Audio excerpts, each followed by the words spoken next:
Psicologia de Bolso. Eu sou a Paula Chocalhinho e este é o meu podcast. Pois bem, o narcisismo nas relações de casal e na família. Porquê este tema? Porque é tão, mas tão comum, pelo menos nas consultas com as pessoas que eu atendo, haver pessoas com relações com pessoas narcísicas que é impressionante. Imagino que desse lado já tenham ouvido falar no narcisismo, de pessoas narcísicas. Cada vez mais as pessoas estão mais informadas porque é tão, mas tão comum este fenómeno que de facto quase já toda a gente ouviu falar nisto. E é bastante comum eu ter pessoas que têm uma relação ou tiveram uma relação com alguém narcísico. E estas relações deixam marcas muito, mas muito profundas. Então primeiro quero falar aqui no narcisismo nas relações de casal e depois na família e em membros da família. Nas relações de casal, muitas vezes o narcísico ou a narcísica, não é? Porque isto pode ser, qualquer pessoa pode ter este transtorno ou este perfil mais narcísico e, acima de tudo, o narcisismo é uma perturbação da personalidade com critérios demarcados e específicos. Nem toda a gente que tem um perfil narcísico tem todos os critérios que são necessários para diagnosticar uma perturbação da personalidade.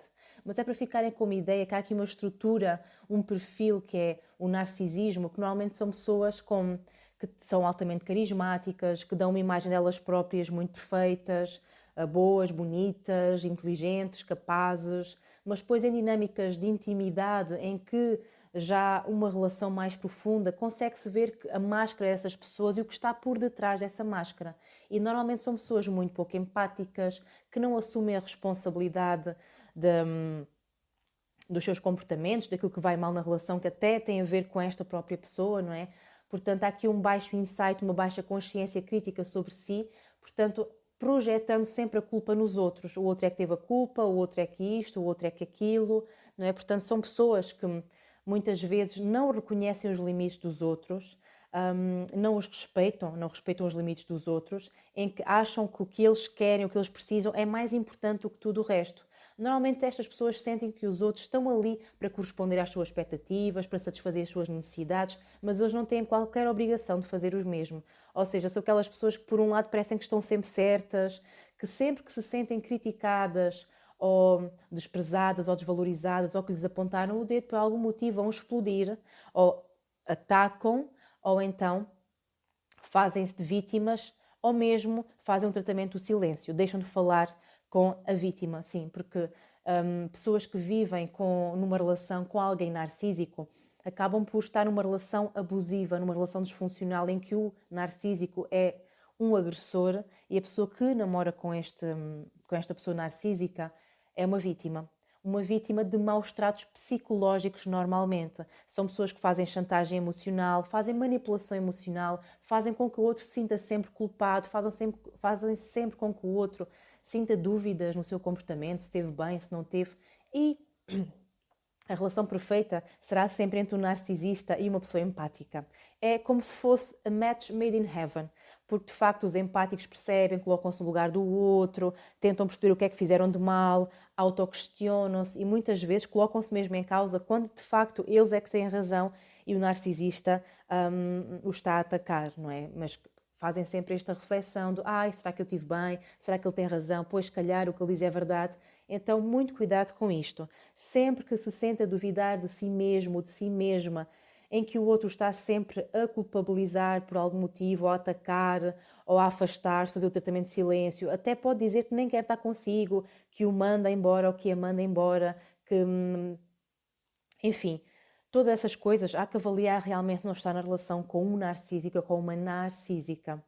Então, isto é tão comum, que de facto, ao longo do tempo, as pessoas que namoram com um narcísico ou narcísica sentem-se tão desgastadas e debilitadas emocionalmente que a sua autoestima vai pelo ralo. Deixam de acreditar em si mesmas, em si mesmos e acham que o outro tem sempre razão e que dependem daquela pessoa, porque é isso que muitas vezes o narcísico quer. Quer que a outra pessoa sinta-se dependente emocionalmente de si. Porquê? Para essa pessoa satisfazer todas as suas necessidades, que é um poço sem fundo. Estas pessoas têm imensas necessidades de afeto, de reconhecimento, têm um vazio crónico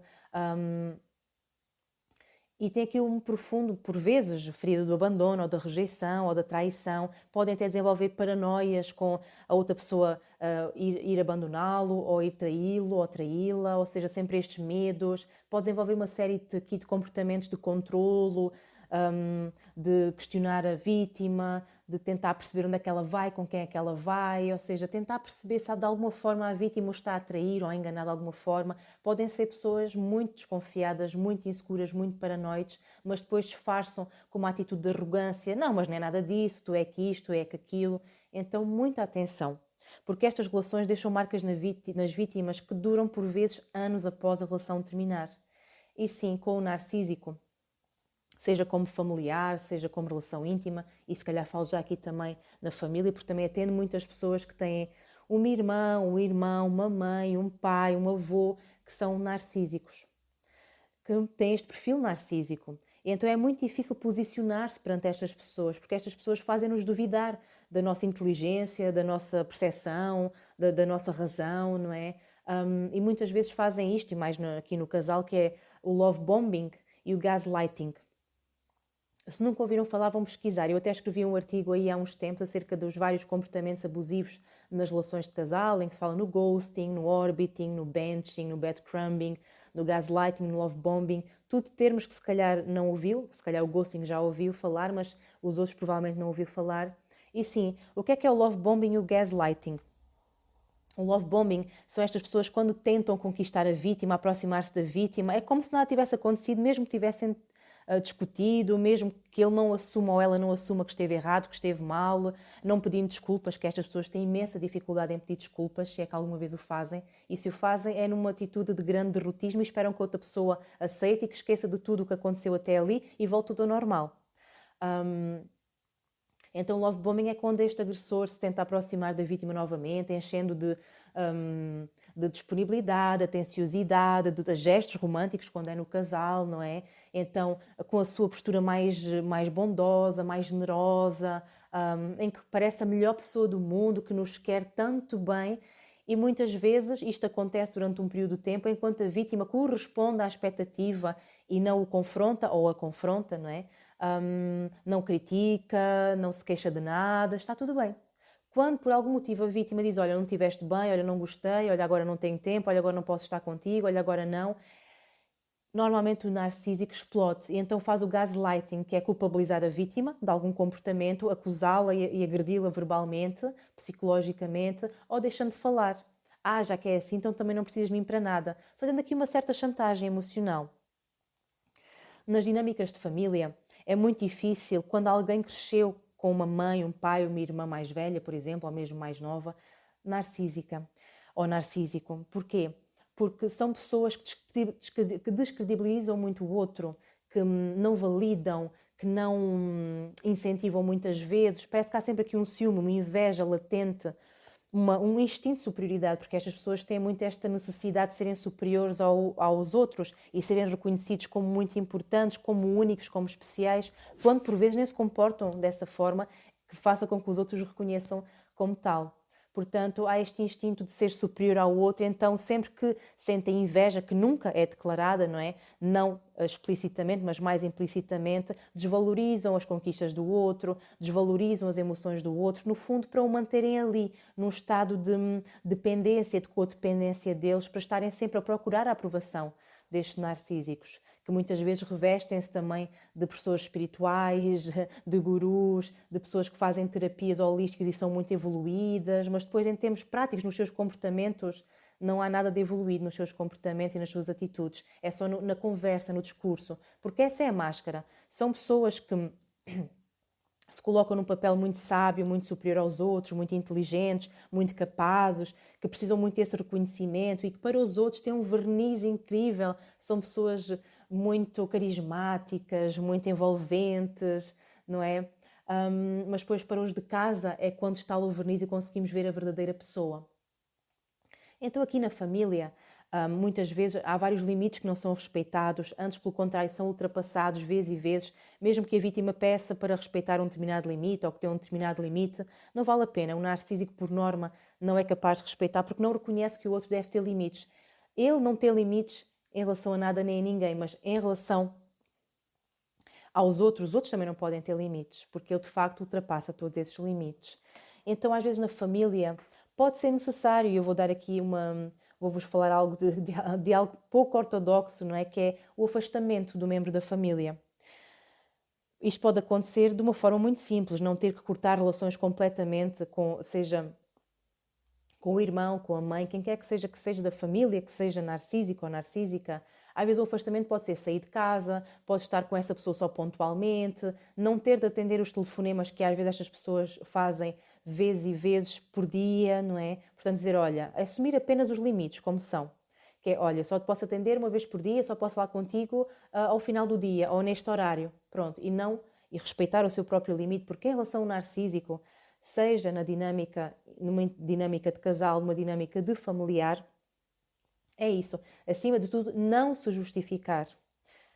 Reconhecer os seus limites, honrá-los e assumi-los perante os outros, seja quem for, e poder mantê-los. Portanto, com o narcísico não se entra em jogos de palavras, não se entra em debates nem argumentação, porque você vai perder.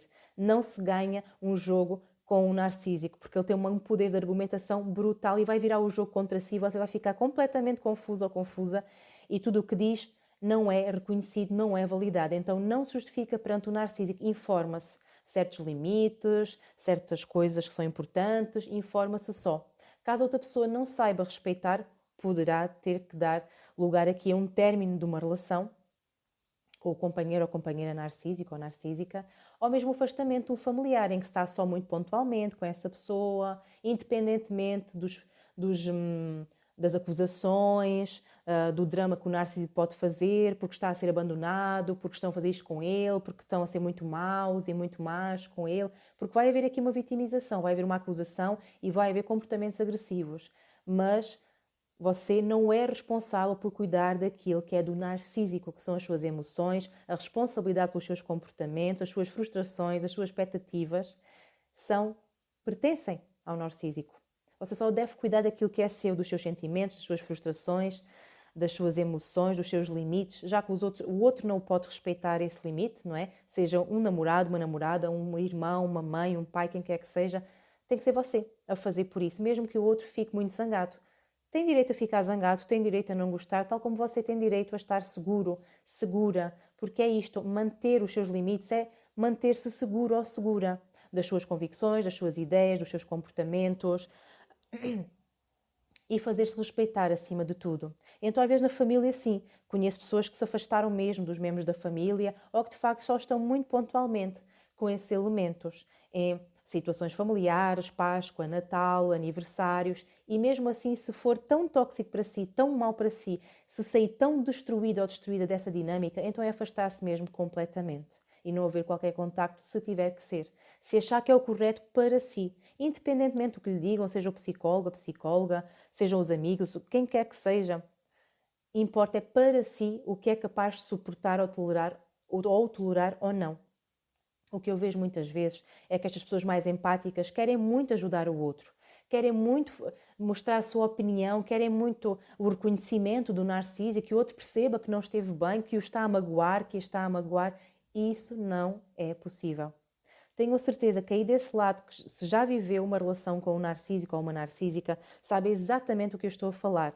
Pode passar-se 1 ano, 2, 3 e você tentar fazer ver o seu lado da questão, fazer ver a sua opinião, fazer ver o que é que realmente o outro causou em si, o outro não consegue reconhecer. O narcísico tem baixa capacidade de crítica sobre si, baixo insight sobre si e tem uma baixa empatia. A estrutura dele não lhe permite assumir que está errado ou errada. Principalmente se for um tópico sensível para ele. Se ele assume que está errado uma determinada coisa, tem que ser ele a assumir. Não pode ser mais ninguém a apontar-lhe o dedo de que ele ou ela não está certo num determinado ponto ou fez algo que não é correto. Se ele ou ela não o conseguir assumir, provavelmente ataca-o, vitimiza-se ou afasta-se mesmo. Às vezes até definitivamente. E mesmo se aproxime, finge como se nada fosse e como se fosse a pessoa mais perfeita à face da Terra. Então aqui importa saber que tem que ficar realmente com a sua razão, mas não precisa que o outro a reconheça, porque o outro pode nunca reconhecer, independentemente de ser uma relação com o narcísico, ou se a pessoa é narcísica ou não é. Se a outra pessoa com quem está numa relação não reconhece as suas necessidades, não respeita os seus direitos, as suas necessidades, os seus limites, as suas opiniões, as suas ideias, os seus sentimentos, então não tem por que estar numa relação com essa pessoa. Se já tentou por N vezes dialogar, explicar-se, ser vulnerável com o outro, argumentar, explicar, e mesmo assim o outro não o reconhece, não o valida, ainda por cima critica, goza, desvaloriza, ignora, o que quer que seja, então tem que equacionar a sua presença, a sua posição nesse relacionamento. Se deve comunicar de outra maneira, se deve realmente afastar-se dessa pessoa, dessa relação, dessa dinâmica, ou se poderá trabalhar na sua autoestima, na sua assertividade para conseguir comunicar os seus limites, conseguir impor os seus limites, mas é muito difícil porque estas pessoas vão estar sempre a tentar ultrapassar esses limites e é extremamente cansativo, ao ponto que a pessoa que tem uma relação com um narcísico ou uma narcísica acaba por desistir dos seus limites, acaba por fazer tudo por tudo para não haver conflito, para não haver confusão, porque já houve tantas e não foi possível ganhar nenhuma discussão.